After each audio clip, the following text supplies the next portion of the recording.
Salam alaikum, bonjour à tous et à toutes et bienvenue sur votre nouvelle émission Enquête de foi. Chaque jour du mois de Ramadan, nous nous poserons une question liée à notre religion.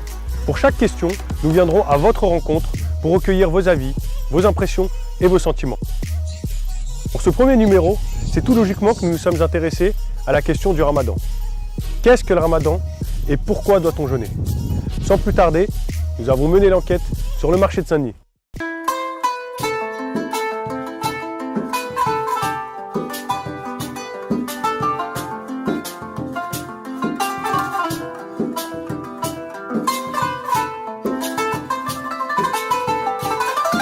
بسم الله الرحمن الرحيم. نحن كي جينا رمضان نفرحوا نديروا نيتواياج نحضروا كلش الصلاة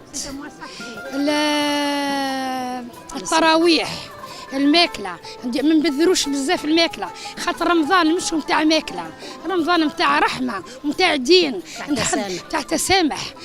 on dirait dire concurrence شكون اللي يعبد ربه أكثر. واش بغيت نقول لكم رمضان واجب علينا وفرض من الفرائض. Tu deviens avec les gens, tu donnes aux pauvres, c'est ça je crois. Le Ramadan نزل فيه القرآن، c'est le mois béni par ربي سبحانه وتعالى، نزل فيها القرآن وشي شهر du pardon, le mois du pardon. Moi je le fais pour mon Dieu, entre moi et mon Dieu. Voilà, c'est comme les 5 prières par jour. On n'a pas le droit de manger, c'est notre religion qui dit ça. Pour être musulman, il faut faire Ramadan. C'est le base ça. Les prières, les ramadans, tout ça, c'est le base d'un musulman. C'est le mois de dua et on fait beaucoup de prières. Et c'est bien pour la santé, pour la religion. فيه الرحمة، فيه ربي يغفر لنا، فيه الذنوب، فيه قراءة القرآن، فيه الزكاة والصيام من ربي ماشي لنا حنايا، ربي اللي يجازي به. شهر التوبة والغفران، شهر الذي أنزل فيه القرآن هدى للناس بينات من الهدى والفرقان. Il y en a déjà qui fait Ramadan, il ne fait pas la prière, ça va pas. Il y en a déjà qui fait Ramadan, il ne fait pas les zakat al-fitr, ça passe pas. Il y en a qui fait le Ramadan, quand tu fais le Ramadan, il faut faire la prière d'abord.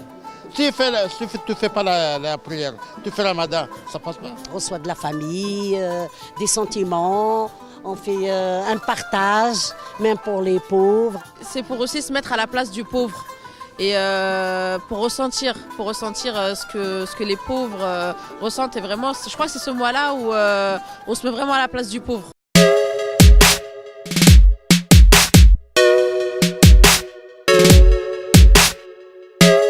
Ça vous a plu?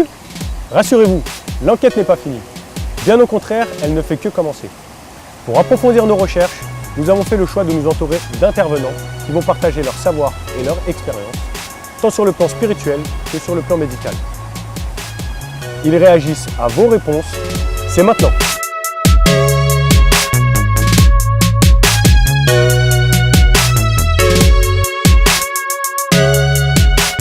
Moi je suis Omar Benada, je suis responsable de la mosquée de Fontenay-sous-Bois.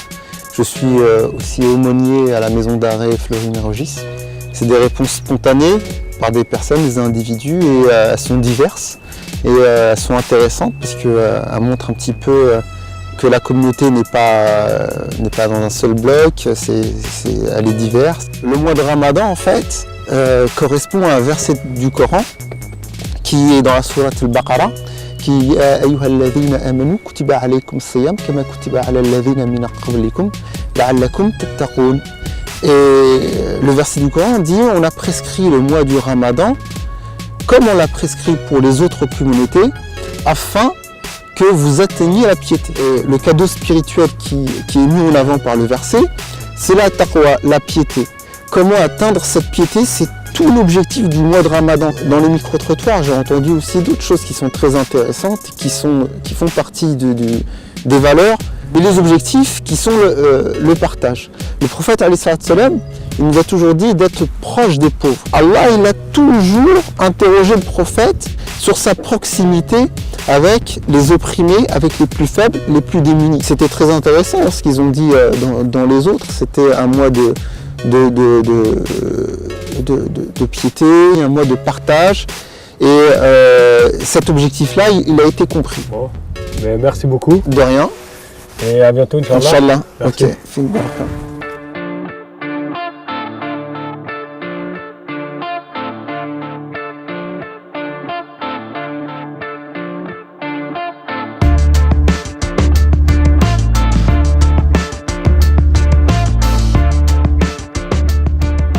Nous revoilà en compagnie du docteur Ben Salem pour continuer notre enquête. Bonjour docteur, merci de nous recevoir ici chez vous. Est-ce que vous pourriez vous présenter s'il vous plaît? Alors docteur Ben Salem, donc médecin au CMS de Stein dans la région parisienne. Alors par rapport à la question que nous nous sommes posée, nous avons effectué un micro-trottoir sur le marché de Saint-Denis et on a eu comme réponse le fait que ce soit bien pour la santé de jeûner. Le jeûne donc possède pas mal de bienfaits sur l'organisme. Et tout cela donc, a été prouvé par des études qui ont été menées aux États-Unis et en Europe. L'organisme donc, est en plein cycle, donc c'est ce qu'on appelle le métabolisme.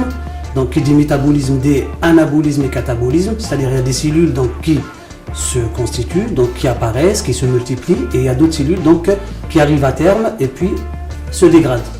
Et le jeûne, donc, c'est un moment donc, de repos de l'organisme où les cellules de la moelle osseuse peuvent se multiplier donc, et reconstituent et régénèrent les cellules qui ont disparu. Et concrètement, quelles conséquences peut-il avoir sur l'organisme? Tout dépend de l'âge de la personne.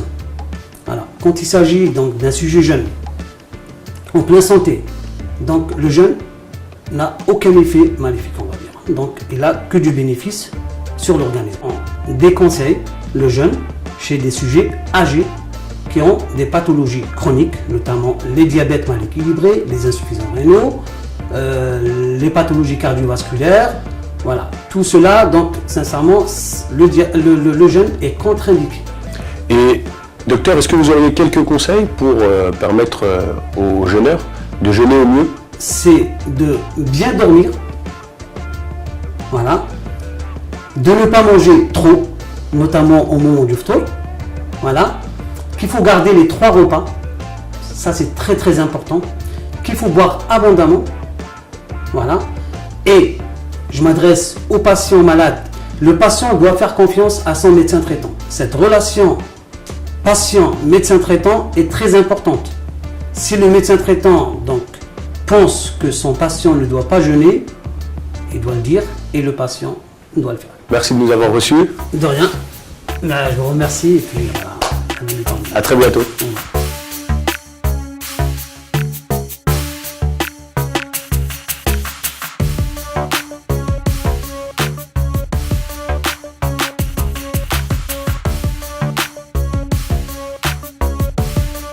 Je m'appelle Makram Jabou, je suis enseignant universitaire.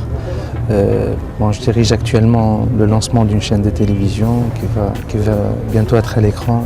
Alors la question que nous allons nous poser aujourd'hui, c'est qu'est-ce que le ramadan et pourquoi doit-on jeûner? Donc, je pense que la finalité première du jeûne, en fait, c'est de se priver pour bien apprécier les grâces d'Allah, pour bien apprécier le bienfait d'Allah sur nous. Il y a cette dimension en fait sociétale en fait. Jeûner pour ressentir l'autre. Est-ce que vous avez un exemple à nous donner? Le fait de manger tout le temps, d'avoir tout le temps en fait, on ne sent pas la valeur des choses, on ne sent pas le goût des choses. Et quand on s'en prive, on sent le bienfait d'Allah, on sent que tout ce qui nous a été donné a une très grande importance en fait pour nous. Et monsieur Jabou, vous êtes économiste et en termes économiques, quel lien vous pouvez faire entre le jeûne et l'économie, les finances du foyer et du ménage? L'économie solidaire, c'est le fait que la société, les individus s'organisent pour faire de la solidarité. Et donc le fait de s'organiser, faire de la solidarité, on peut l'avoir que quand on ressent le besoin de l'autre, quand on se met à la place de l'autre en fait. Plus on se met à la place de l'autre, à la place d'une nécessité, des ayants besoin, plus on développe ce sens de solidarité. Je pense que le jeûne, enfin en tout cas c'est ce qu'on ressent en fait, ça développe cela. Donc on serait plus amené à penser aux nécessités, aux pauvres. Et donc ça développe cette économie solidaire, ça permet de lui donner un petit élan. Merci monsieur Jabou, merci de nous avoir reçus. À bientôt Inch'Allah. À bientôt. Merci, salam alaikum.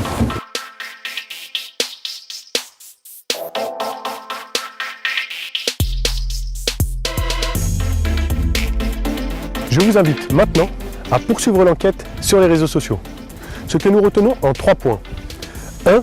La prescription religieuse du Ramadan, un des 5 piliers d'Islam, ayant pour objectif l'élévation spirituelle. 2. La proximité avec les plus démunis et le ressentiment des bienfaits donnés par Dieu. 3. Les bienfaits pour la santé. Les cellules se régénèrent et les organes se reposent. Merci à toutes et à tous de nous avoir suivis. Je vous dis à demain pour une nouvelle enquête. Alors, je souhaite un bon ramadan à tous les Algériens. D'abord, on a Jazairioun, ou à tous les Algériennes et à tous les musulmans sur la terre. Inch'Allah, Rabbil Alamin, Rabbi Inch'Allah. Et je souhaite tout le bon ramadan pour tous les musulmans. Je voudrais juste souhaiter cette année un bon ramadan pour le monde arabe, pour tous les musulmans dans le monde entier, avec plein de santé et plein de bonheur.